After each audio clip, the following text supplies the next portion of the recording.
Geordie Greep is a musician hailing from London and the former frontman of Black Midi, with whom he released 3 studio albums to universal critical acclaim. Since they disbanded, Geordie has gone on to release The New Sound on Rough Trade Records, an album which graced year-end lists across the world in 2024. I sat down with Geordie at End of the Road Festival to chat going solo, Miles Davis and more. Geordie Greep. Nice one, man. So nice to meet you. I'm James. Meet you, man. I run a music blog called Hey You Listen to This. While I'd imagine the majority of my audience might know who you are, I'm cognizant of the fact that some might not. Of course. How would you describe the music that you make in 3 words? Powerful and melodic. Because the whole point is so often music that's melodic isn't powerful, and music that's powerful isn't melodic. So my whole thing is to try and make music that's powerful and melodic. You've just played here at End of the Road. Tell me a little bit about how it feels to be playing this material against some of the stuff you've done historically with Black Midi. So far it's fun because it feels a bit more open, changeable. If there's a problem, there's a way to fix it. There's a solution. In Black Midi, a lot of it was like, we played the songs a certain way and you had that classic problem sometimes where a song isn't working or isn't feeling so good and it's like kind of confusing how you even fix it. So that can happen sometimes in music where something is not feeling right for whatever reason and it's quite like, oh, well, where do we start? Do we change the parts? Do we change the tempo? Do we change the feel? But nothing really works. Whereas so far with this thing, it's a bit more like clear when something's wrong. The songs feel like they have a bit more room for trying different arrangement ideas out or slightly different tempo or feel. There just seems to be more options sometimes, which helps keep it fresh. It means you don't end up with like certain songs that just die a death and start to not really work on tour. So I'm really enjoying it. There's like a few more songs which are basically based around the differences that are in them each night. So something like Bongo Season, this song, which every time is a pretty simple thing. It's like nothing crazy going on, but everyone's got to kind of concentrate, find a different way around the same sort of groove and make it good. I wanted to ask you about that. Has that translated from the studio environment when you were recording The New Sound, or is this unique to touring? It kind of developed from playing live shows. When we were first doing live shows about a year ago, before the album was even out, stuff like Bongos or like Terror could be 4 minutes or 5 minutes long. Now it can be like 15, 20. That happened maybe like 5-6 months into doing shows, like when we were first going on tour. But it probably came from both, you know? It's like from the studio sessions, the stuff that sounded the best was the more spontaneous stuff. And so in the live show, it's always trying to find moments like that to happen again. It's that whole thing of if you like come up with a joke, you know, and then you try and tell your joke as in a spontaneous way when you're hanging out with your bros, it never really lands. It's always more funny when someone just comes out with something randomly in the moment, like unique to the occasion, right?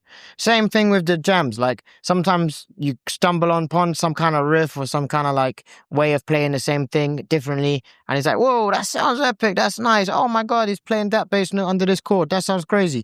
But then when you try and replicate it in a later show, it doesn't work. Trying to land on those spontaneous things and have them be good, because it's worth it. The struggle is worth it. You've incorporated so many different influences on this record in particular, but also in your work with Black Midi. Are jam bands one of those influences? Not really. Like Grateful Dead and all that, like I checked it out a bit, but I never really been crazy into it. Definitely a lot of stuff that you wouldn't say is the genre of jam band, but is like a jamming band for sure.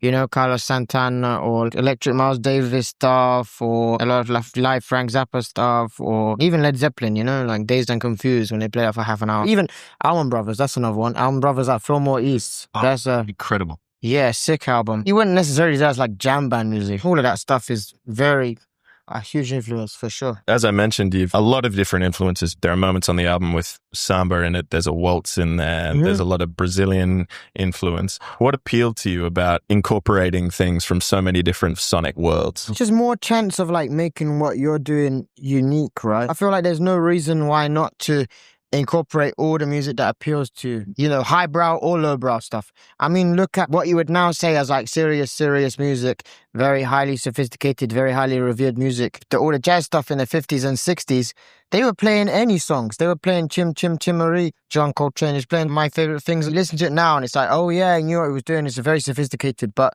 at the time, it was like cheesy music. I'm come from a like rock music background or whatever, but if there's an influence, it's like there's no point not taking influence from that. I think it's silly. Well, sometimes you meet musicians and they make a certain type of music, but they don't listen to that music. I don't know, maybe this is done as like a sort of like, oh, well, I want to, you know, broaden my thing and I don't know what it is, but I always just think like, well, if you're only listening to that other stuff. You obviously like it a bit. Why are you not trying to incorporate that into your own music?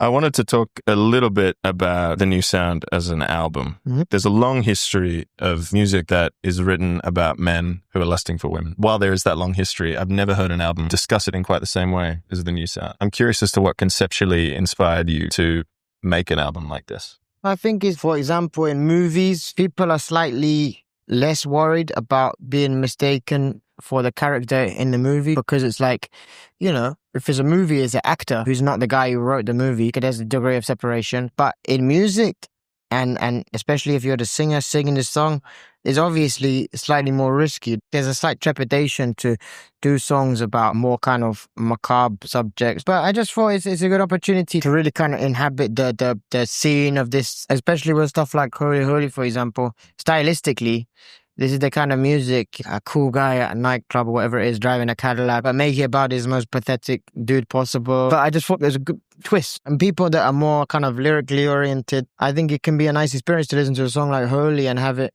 where for the first half of the song, you kind of, okay, right, all right. And as it goes on, okay, it's like The Usual Suspects or something. There's like an actual twist in the song, but also have the style of the music and the sound of the song and the delivery all play into that, you know? You've got a long history of making music that's very challenging. And I think there's a tendency with a lot of musicians to overcomplicate, and it makes for music that is challenging, but also not very much fun to listen to. Yeah. With the new sound and your material with Black Midi, you've made stuff that is both extremely musically intricate and also very fun. Has that always been the idea? Yeah, well, thanks very much. And yeah, that is the idea, basically. You've got to kind of make stuff that you would want to listen to. It happens to anyone that practices an instrument a lot and becomes a really good musician, is that it's quite hard to then ask yourself the pivotal question of like, yeah, but do I even want to listen to this? It's like you're a guitar player and you get to exactly the same level of guitar playing as like Stevie Ray Vaughan. And then you just start making music exactly like those people. In some way, you want to do stuff that's like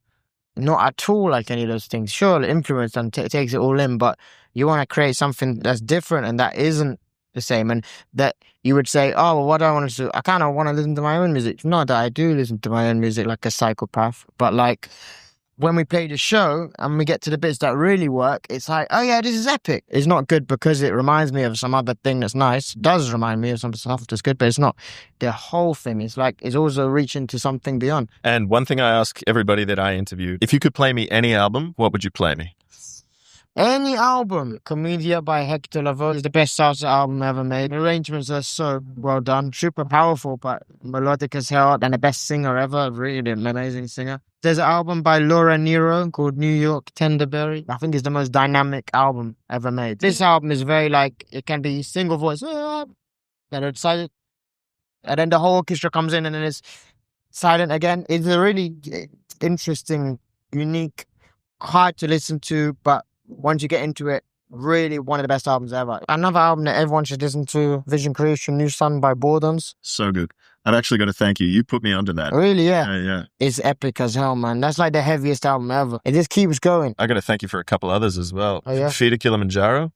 Oh, yeah. Miles Davis. Yeah. Unreal. That's another one where super, like, true minimal music, you know? Total. The last track is just like 16 minutes and just one riff. That's the best of the 60s for me, for sure, for his. He's got so many good albums, man. I mean, all the live stuff, you know. You got a favorite? The one that I was listening back to a lot recently is the live album, My Funny Valentine, the one 1964. It was the opening of some hall. One of the first times playing with that band of Tony Williams and Herbie Hancock and, you know, Ron Carter and George Coleman on saxophone it was. They just play super weird on that album. It's like they're playing standards super slow and super spread out. It's really imaginative. In terms of like, you know, playing the same songs and finding new ways into them and finding a way to play uniquely. That's like one of the ultimate albums of like, they're playing songs that they've probably played at that point thousands of times, but they are playing them in a completely random way, in a completely unique kind of like, wow, they are really listening to each other. Every bar is followed up creatively. Geordie Greep, thank you so much. Thank you, man. I really appreciate it.